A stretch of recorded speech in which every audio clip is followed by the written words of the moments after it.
everyone, I'm Sabine, and welcome back to my channel. Today I'm going to be talking about my adventures with learning to draw digitally. I wanted to make a video about my progress with learning to draw digitally. I've been an artist for a long time, but I've struggled getting over the curve of learning digital tools. I think I find them intimidating. I bought a pen display a long time ago, years ago, and I've had a real mental block about learning to use it. So this is much more of a personal ups and downs sort of video than a tutorial, but I hope that other people who are struggling with this will find some inspiration to keep going. I'm going to talk about my comic Wolfsbane, which is the reason I wanted to learn digital drawing in the first place, so I'll go through that process with you. First off, I drew out my entire comic by hand, so all the sketches are done in pencil. The idea was to scan them and then do the line work and tones digitally. So I started by scanning my original sketches and importing them to Photoshop and setting up the files there. I've heard that some people do the text boxes last, but for me, I really needed to see where my text was going so that I could fill things around them and balance out the panels. I made panels using the boxes or the line tool in Photoshop, and then I added all the speech and caption text boxes. I didn't do the bubbles though until I did the line work. I felt like I had a very shaky hand when I started, though putting the safety screen on the tablet helped a lot. I don't know why I didn't do that at first. And then somebody who has the same tablet told me, oh, you should put the screen on, and I did, and it really made a big difference.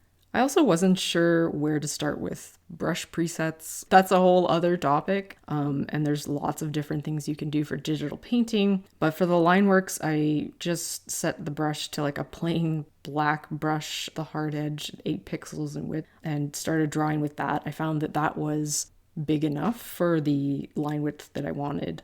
I also turned down the sensitivity on my pen display as I found I really was not used to the pressure. I imagine in the future I might increase that a little bit, but to start with it was just really kind of wonky and unruly, so I turned the pressure down a lot and I found that also helped. I also set up my hotkeys along the side of the tablet, and this is where my work as a graphic designer really helped me a lot because I have committed a lot of hotkeys to memory already, so I kind of knew going into this a little bit about what I would find useful already.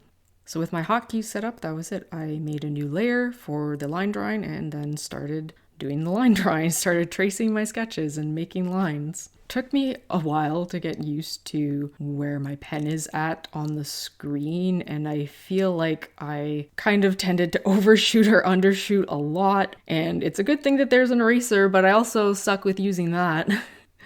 But by the end of drawing 32 pages, I think that I am starting to get the hang of this. It looks a lot better than when I started, but what you're seeing is one of the first few pages, so this is probably as wonky as it gets.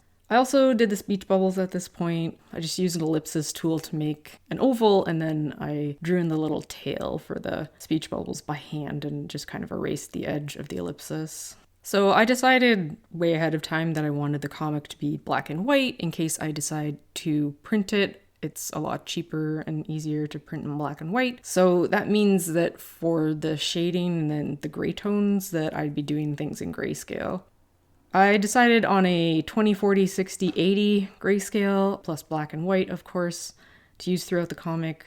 But because my lines are sketchy and often don't close, it's a lot harder to select things to color in, so I ended up just deciding to color things in manually with pencil, brush, and the fill bucket. I ended up liking the pencil because it gave me a fixed width tool that was really handy to see exactly what I was covering. Unfortunately, it has a hard edge. The brush has a softer edge, but the bigger the brush, it just got so unruly with a bigger brush. Again, I was not used to the pressure sensitivity. So I like the pencil for outlining and filling things in with the fill bucket. I found I made a lot more mistakes with the brush so that I'd have to go over things. So I kind of used a mix of all of these tools to fill in the coloring. And then of course I would use the brush to kind of go over the big blocks of color with little shadows and details. I also have a few gradients and just background areas that I filled in. I put this on a separate layer. I think I knew more than I thought I did going into this from my graphic design background, but learning a new tool like the pen display was really intimidating to me for a long time.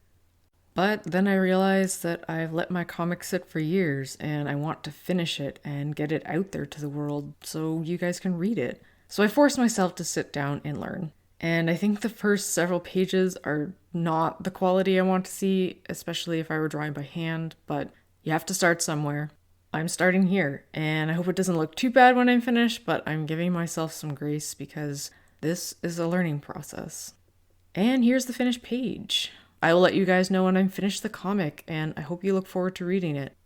If you like this video, don't forget to give it a thumbs up, and if you're also struggling with learning digital tools, please let me know in the comments. I would love to commiserate. Thanks for watching. I'll see you next time.